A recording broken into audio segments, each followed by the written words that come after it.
জাতীয় নিরাপত্তার স্বার্থে গ্রিনল্যান্ড দখলে প্রয়োজনে মার্কিন সেনাবাহিনী ব্যবহারের ঘোষণা দিয়েছে যুক্তরাষ্ট্র। এদিকে ভেনেজুয়েলায় অভিযানের পর ট্রাম্প প্রশাসনকে সরাসরি চ্যালেঞ্জ ছুড়েছেন কলম্বিয়ার প্রেসিডেন্ট। মেক্সিকো সাফ জানিয়েছে তাদের সীমান্তে কোনো আগ্রাসন তারা সহ্য করবেন না।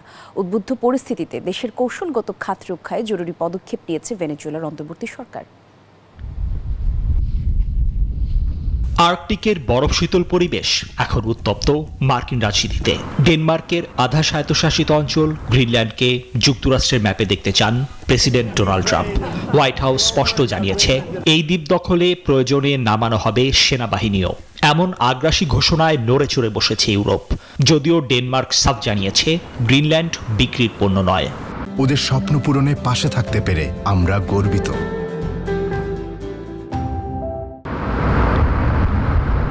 উত্তেজনার পারদ চড়ছে লাতিন আমেরিকাতেও।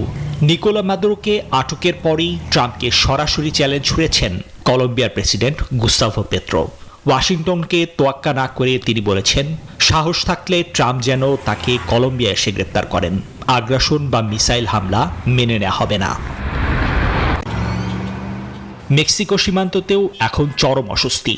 ভেনেজুয়েলার মতো কোনো অভিযান নিজের দেশে সহ্য করবেন না বলে হুঁশিয়ারি দিয়েছেন প্রেসিডেন্ট ক্লদিয়া শেনবাউম।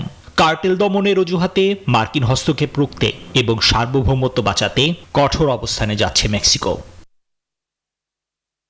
নিবির আমিন, নিউজ 24।